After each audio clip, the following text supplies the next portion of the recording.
Hi guys, I'm Lindsay Strand, and today on Sweet Talk I'm making something that I'm so excited about. These are Swedish pancakes.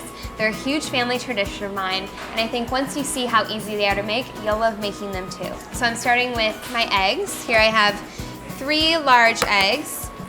Crack them right into the bowl of a food processor. You could also do this in a blender if you want, but both ways ensure that you'll have a really well combined batter. To that I'm adding about a half a cup of milk, just a little bit of this to get it started. You don't want to put all of your liquid in now, otherwise it will splash everywhere. So a little bit more, but just enough to get the eggs mixing. So I'm going to pulse this until it's smooth.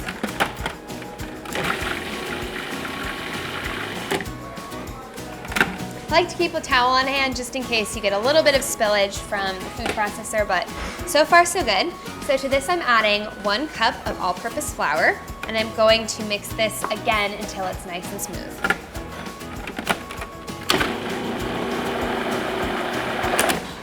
All right, give this a quick scrape, get all the flour off the side of the food processor. And now I'm adding the rest of my ingredients, so I have the remaining 1½ cups of milk. I'm using whole milk here. I do think you need to use a whole milk, or at least 2%, otherwise it's gonna be a little bit too thin. I think you want the body from whole milk in this. And then I have ½ teaspoon of vanilla extract, a tablespoon of granulated sugar. It's not much. These aren't super sweet pancakes because a lot of the sweetness comes from the toppings you put on them. So it's kind of like a blank slate. And then 6 tablespoons of melted butter. This is very similar to a crepe batter. I find that most crepe batter recipes have more eggs than this, so I think this one's kind of nice. It's not too eggy. And then finally, ½ teaspoon of kosher salt. Give this one more process.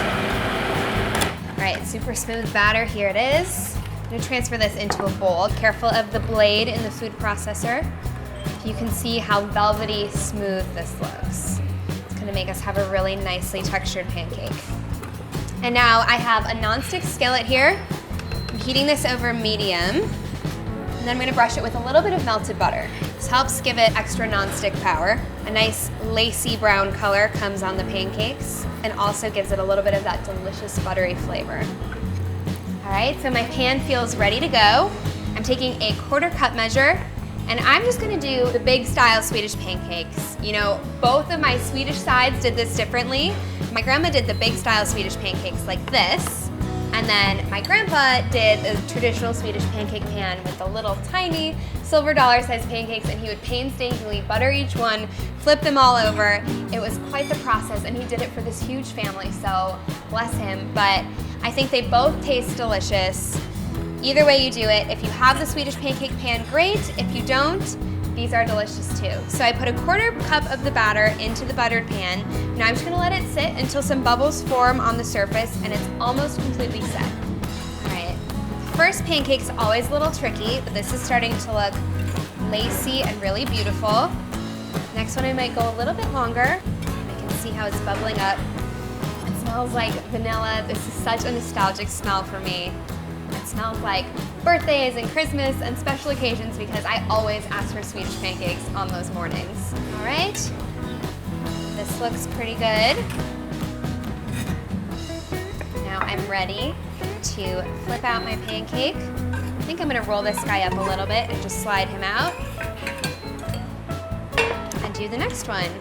If you wanna keep these warm while you're making pancakes for everybody, you can put an oven to 200 degrees and just keep your platter of done pancakes in the oven.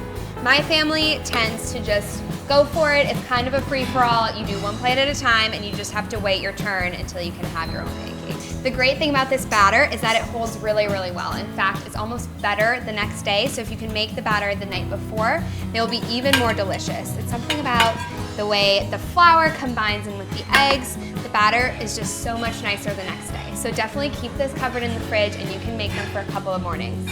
I am gonna go get some toppings ready for these. So my family always eats these with lingonberry jam. They come in a very distinctive jar. It has a little Swedish flag on the label.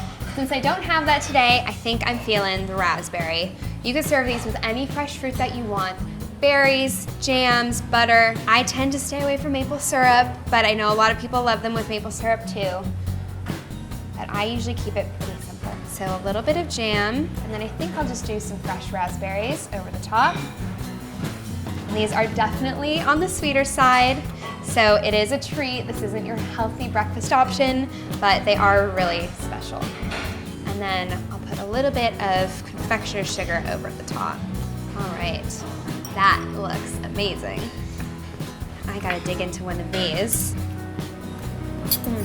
Tastes just like my grandma used to make them. I think she'd be really proud.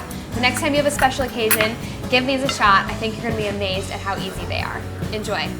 If you're enjoying this video, be sure to like, subscribe. We have so many great fun videos on the Everyday Food channel.